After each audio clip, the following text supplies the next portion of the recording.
What's good? So Tony Yayo just sat down with DJ Vlad to break down that viral plane moment with Uncle Murda, where they were going back and forth trolling Ja Rule, and it looked like things were this close to turning into a real situation. On camera, it seemed like Ja Rule was standing 10 toes down, calm, but not backing up at all. And I'm not even gonna lie, it felt like Yayo hopped off that plane and went straight to Vlad's studio, because the clip had just hit the internet and boom, he's already talking about it. I'm gonna play the audio from that interview too, because I don't need Vlad thinking I'm teaming up with anyone and trying to hit me with drama again, so let's get into it. We never lacking wherever we go. We got people with us. That's how we move. Now here's the quick backstory. This all went down during Super Bowl weekend. They were out there moving around, hitting events, taking pictures, showing face, shaking hands, playing the industry role heavy, but they weren't even staying for the actual game. They wrapped up their appearances and were flying out Sunday instead. So now they're back on the plane, energy still high, cameras out, egos in the air, and that's when everything starts bubbling up. So we get to the airport. Something was going on. Murda's ticket was fixed or whatever. It wasn't nothing. Ticket didn't come out the machine. He went to the gate, got his ticket. You know, I don't want to say who told us, but somebody was like, Ja Rule's gonna be on our flight. So now I'm telling, you know, I told Murda, I told Chach, I was like, yo, Ja Rule gonna be on a flight. We not ducking no smoke. I'm not missing a flight home for anybody. Murda's not missing a flight. Star, Chach, the people that was with us was not trying to hear, yo, we didn't even have the second thought. We just knew he was gonna be on a plane, right? So me and Murda have first class tickets. You know, Star has a first class ticket, my man Chach got a business, right? So the element of surprise was gone for us. Like there was no element of surprise. We knew he was gonna be on the plane. So, you know, we start boarding, of course. Shout to Delta Airlines. We go to first class. We put our bags up. Now the plane is packing up now. Now the plane is packing up. Ja Rule must got a greeter. You know what I mean, Vlad? He got a greeter because he's by himself. He's vulnerable. All that bullshit he was talking is bullshit. He was vulnerable. He's by himself, right? We know he's coming on the plane, right? We sitting in 4D, 4C. I'm on the side towards the door, where you're gonna see whoever comes in the door first. Murda's on the side, on the opposite side, on that aisle, right? The plane is packing now. First class is packing. Now this is how weird this shit is. There's 2 seats left. There's one up front, and it's like one in front of us. I was like, yo, Murda, it'd be crazy. I tap Murda, I'd be like, it'd be crazy if he sit right here in front of us. Lo and behold, give it like 2 minutes. Boom, I see Ja. He see me. He spooked. He could tell TMZ, he could tell you, he could tell everybody he was spooked because he only seen me. When you see me, who do you see? You see 50 Cent, you see Uncle Murda, you see some gangster niggas around all the time that's on timing. Ja know that. He just got punched out of the concert. So it feel like the world is closing for him. So he see me, I see him. I'm not showing no weakness at all. You gotta remember, this is G-Unit. We been through the ringer, bro. We been going at it with not only him, but multiple street niggas. And not trying to glorify nothing street, we're just telling you the lifestyle. So look, he's right here. I see him, he see me. The Staredown starts, boom. He goes to the side that Murda's on. He come down the aisle. He's looking up, cause he's nervous. His seat is seat 3. We right behind him. We 4, C and D. You right behind Uncle Murda, right? So his first thing, when you nervous, he starts saying, yo, what's up? So, what up? Right? So now he got one bag, because sometimes this is what I hate about first class. Sometimes when you got the greeter and you think, yo, I got a greeter, I'm good, you'll come to first class and all the bag space will be taken up because people from coach will just throw it in there. People will throw extra bags in there. So Ja, he had 2 bags. So now he off point because now you by yourself. You got 2 bags. You got 1 roller. It wasn't Louis Vuitton either. That shit was, it wasn't Goyard. It was some other shit. You know what I'm saying? It wasn't nothing expensive. He had 1 blue bag. I don't know what the other bag was designed or not, but. Let's keep it going. Let me pause this real quick. I'm not buying the way he's telling this story at all. Yeah, the video is real, we all saw it, but the spin he's putting on it, nah, I can't rock with that. These are grown men, almost 50 in first class, and now it's a pillow fight in the sky. Cameras out, laughing, trolling, instead of just enjoying the flight like regular people. That don't add up. And in none of those clips does Ja Rule look nervous, shaky, or pressured. In the other video, he clearly says, "What's up? Let's shake, let's shake." He ain't had no designer bag. I'm not trying to glorify that either, just reminding you how much of a bum-ass nigga this nigga is. So, he's saying what's up, because it's full on the top of his shit. It's full. He put 1 bag in there. He couldn't fit 2 in there. Would have been gangsters. Murder shit was right behind you. You should have, if you was a gangster, you should have pulled murder shit down and threw your bag in there. So murder could have got up, because murder started talking shit at that point. He walked by murder, but murder was saying shit like, yo, nigga, don't fucking come near me with that bag. He's saying shit, but he's not screaming because we on the plane. You know what I'm saying? Ja put his bag up. He put it up like near Star and shit. He put it up over there. Star, you know, he a cool nigga. He just put it, I don't even know if he knew Star was with us. He put it up over there and shit. So, he going to sit back down. He said, he just asked us if we was good again. Then I ain't gonna lie, Murder got on his Brooklyn bullshit. He just was like, yo, homie, don't fucking talk to me. And then that's how, like, it initially started. And then, it came to a point where I don't think Josh sat down. He was kind of nervous to sit down. He was nervous to sit down after Murder said that to him, like, yo, we good, like, are we gonna be good on the flight? You know, because him and 50 was on the flight and his head didn't get punched off. But he was lucky, because I guarantee him and 50 wasn't like that close to each other. Because if he would have sat maybe 2 rows up or 2 seats up, I don't think nothing would have really happened. But he was so close that he had to fucking say something. So the nervous factor to me is he kept saying, yo, we good. He wasn't even saying it in an aggressive way. He was like, yo, we good, we good, we good. And I'm like, why is this? Murder's like, yo, why the fuck is you talking to us? So now that was loud. Murder, you know, his voice carries. And his tone is calm, steady, solid. Nothing about that screams scared.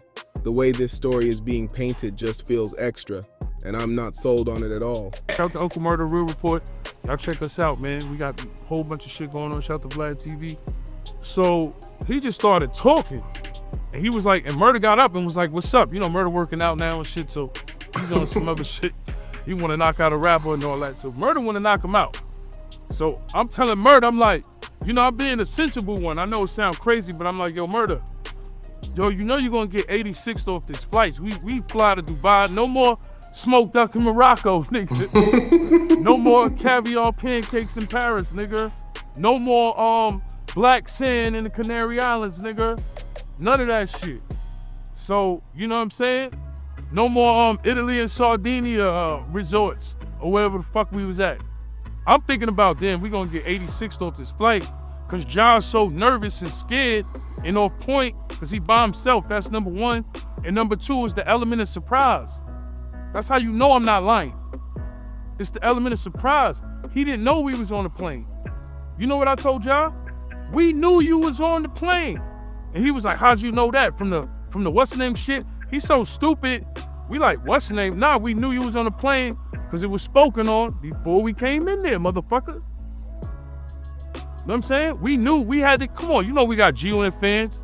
You know motherfuckers roll up, man, fuck Ja Rule, man. We fuck with 50 G-Unit. You know what I'm saying? Fuck that nigga, man. Yo, that nigga on your flight.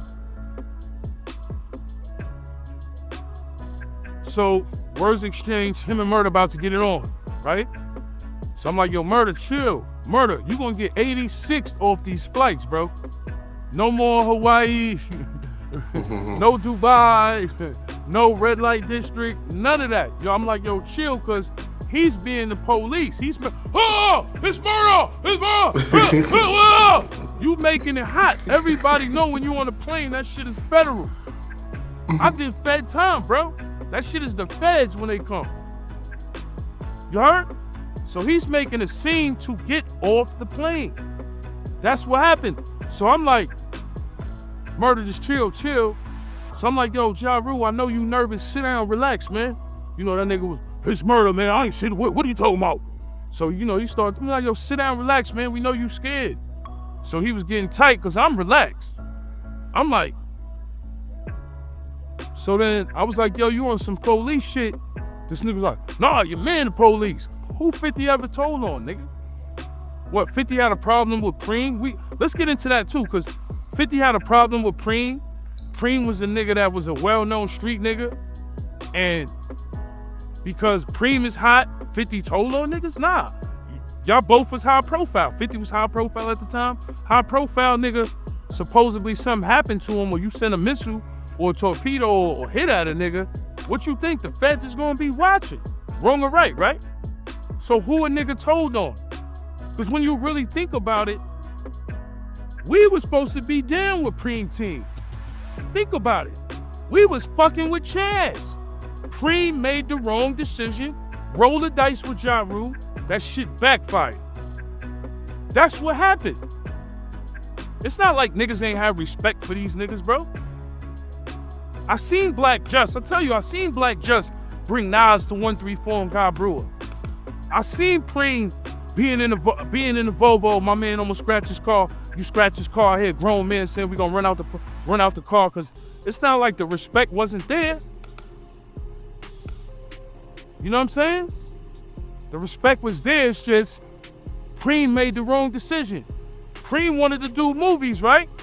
He wanted to do Black Gangster, right? Who you think 50 emulated that from, bro?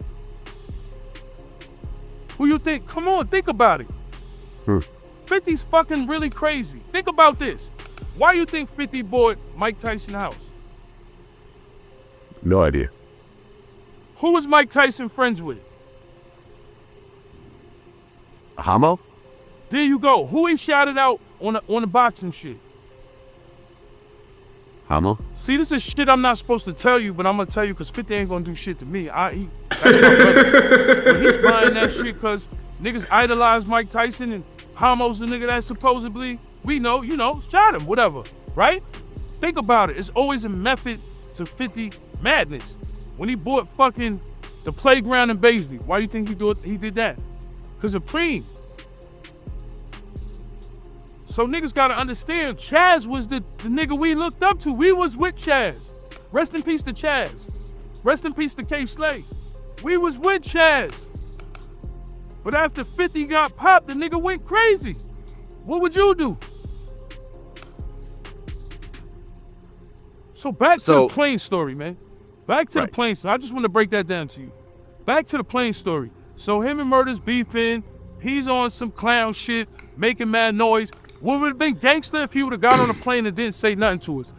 Now let's clear something up because facts matter. Ja Rule was never convicted in connection to 50 Cent getting shot, and he has publicly denied that he or Murder Inc. Records had anything to do with it. What tied his name into that whole situation was who he was around at the time. Irv Gotti's label, Murder Inc., where Ja was the main star.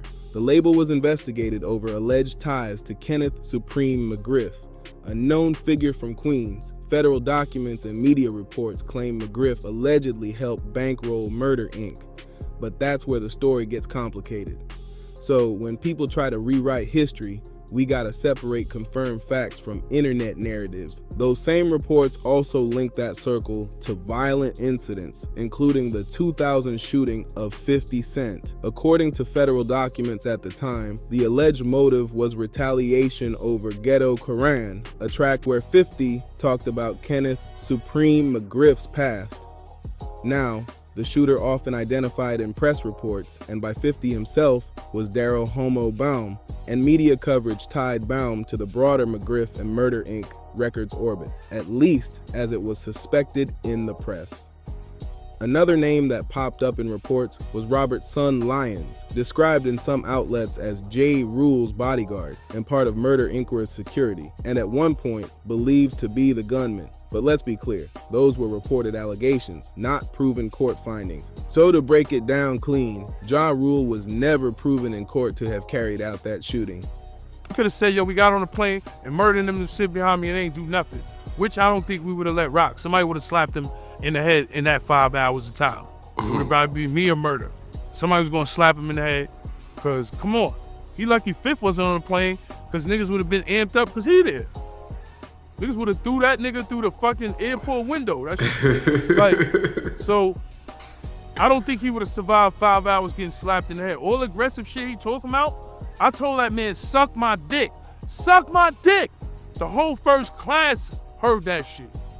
Business, coach, this nigga throws a pillow. Come on, Ja, you gotta do better. Is throwing a pillow considered assault? I need to look that up. I threw a pillow at him because he saw. You threw a pillow, that shit hit my shoulder, right? At this time, you doing so much shit, people is there already. When he threw the pillow, I had my seatbelt on. I ain't gonna front, Vlad. I played myself.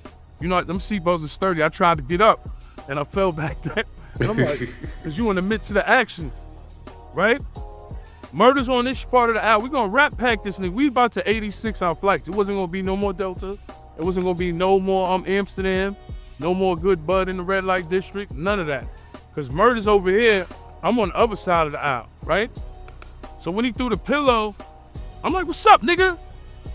Like, cause I told him suck my dick. He took all this police shit like niggas told. Niggas always try to come up with shit when it comes to us. Like, that nigga, them niggas are just pussy, and that's what it is. So he throws the pillow. I'm like, nigga, you throwing pillows now? Like, I'm thinking, when I say suck my dick, I'm thinking you gonna swing, spit, throw water. You could have did anything better than that, man. I ain't gonna lie to you. That shit was crazy. So like I said, I got up the seatbelt, got up. Murder right here, right ahead. We got him cornered. So, you know, I ain't gonna front. Shout out to the stewardess there. He was a gay guy, you know. Nothing against gay people, but the way he shut it down was just, he was like, stop! So, you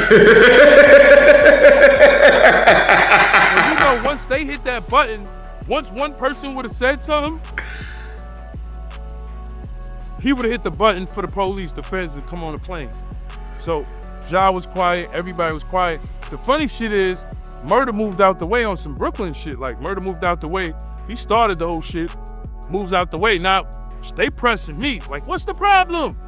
So I'm like, I'm just quiet. I ain't saying shit. So they bring us to the front of the plane, and Ja's on this side, and they're like, yo, y'all good to fly? I'm like, I'm good. I'm good. You know what I'm saying? I'm good. Sat back in my seat. And this is how he's a bitch. This I'm gonna tell you how Ja's a bitch. The pillow that he threw at me, I said to him, this word to my dead father. I'm like, yo, you want your pillow back? He like, nah. You know what I'm saying? I say, here you go anyway, bitch ass nigga. Threw his pillow right back to him. The same pillow he threw in my shit, threw it right back to him. Boom, he's sitting there. Now, mind you, before all this shit, he was texting. Like, nigga, if you land in JFK in Southside Jamaica, nigga, that plane gonna be surrounded, nigga. That nigga knew that. He took himself off the plane. You know what I'm saying? But you gotta understand, it wasn't like, you know how it felt like, you know what's crazy? It felt like two bullies on the bus fucking with a nerd. That's how it felt like. And the funny shit is, what followed him was association, being tied to Murder Inc. records, which federal investigators were reportedly looking at over alleged connections to Kenneth Supreme McGriff, who was himself alleged to be behind the plot. That's what the paperwork and reporting said at the time, and anyone can go read it for themselves. Now back to the bigger point. What's cool about acting like a bully and picking at somebody on camera? That's my whole angle on this. You saying he kept turning around like, you good, and somehow that turns into escalation? That doesn't even match the energy we saw in the footage. Bullying, I'm not condoning it because I'm not a bully, but he came on there nervous Thursday. He should have got on the plane. So if he was nervous, what is it? Put his bags up there, and I would have said, you know what? That nigga Giles, he ain't soft as I thought. But when you saying what's up in a bitch ass way manner, we know you nervous because it's the element of surprise. he was nervous, bro. Think about it. Me and Murder was like, you better not sit behind us. When the seats behind us was full, we like, all right, he ain't sitting behind us. You know what I'm saying? You gotta think, man. People gotta understand, beef never dies, it just gets old. That's it. And this is where it really gets weird, because if we're being honest, the footage doesn't show panic. It shows posturing. It shows cameras out, people laughing, little slick comments flying back and forth. That's not a full-blown meltdown. That's ego flexing at 30,000 feet. And when Tony Yayo tells it, he makes it sound like the tension was ready to explode at any second, but the video just doesn't scream that energy. Let's keep it real. If somebody is truly pressed, you see it in their body language, you hear it in their voice. But Ja Rule looks steady, talking clear, not stumbling over words, not ducking smoke. He even leaned into it with that let's shake vibe, like he was keeping it controlled, not chaotic. And another thing, why even record it if it's that serious? If this was real danger, nobody's pulling out phones for content. That's when you move quiet and handle it off camera. But this felt more like trolling for the timeline than actual pressure in first class. So now it becomes about perception. Was this real heat or just a moment turned into viral clout? Because the difference between confrontation and content is thin these days, and sometimes the internet makes small sparks look like a 5-alarm fire. Now, let's talk about timing, because timing tells everything. This clip drops, it starts buzzing online, and almost instantly, Tony Yayo is sitting with DJ Vlad breaking it all down. That's not random. That's calculated. When something goes viral that fast and the interview follows right behind it, you already know somebody's trying to control the narrative before it spins out of control. And look at how the story gets framed. Suddenly it's about who was uncomfortable, who kept turning around, who said what first. But the footage we saw didn't show anybody folding. It showed grown men exchanging words, maybe some sarcasm, maybe some trolling, but not the wild scene people are trying to sell. Plus, let's be real for a second. These guys have history. Ja Rule and the whole G-Unit era tension isn't new, and anytime those names get mentioned, the internet is going to amplify it automatically. That's guaranteed engagement every single time. So now, the question becomes simple. Was this real pressure in the air, or was it legacy beef getting remixed for modern clicks? Because in today's game, perception moves faster than facts, and whoever speaks first usually shapes the story. But this is exactly why I'm saying I'm not fully buying the way this story is being told. Even the tone, the way it's explained, it just feels stretched. Listen, I rock with 50 Cent, I rock with Tony Yayo, and I rock with Uncle Murda too. If we talking loyalty, I'm more of a 50 fan than a Ja Rule fan these days. Back in the early 2000s, I was heavy on Ja's music, no doubt, but overall, I lean more toward 50's side. So if this was about picking teams, I'd probably side with 50's. Easy. But with this specific situation, nah, I just can't ignore what the footage shows versus how it's being described. At some point, you gotta call it how it looks. Everybody involved is grown, seasoned, been through real situations before. This didn't look like some life or death pressure moment. It looked like egos bumping for the timeline. Anyway, I want to hear from you. Drop your thoughts in the comments about this interview and how you see it. And if you rocking with the breakdowns, make sure you subscribe to Dripzine, hit like, share this video, and click that hype button to help the channel grow. Appreciate every single one of you.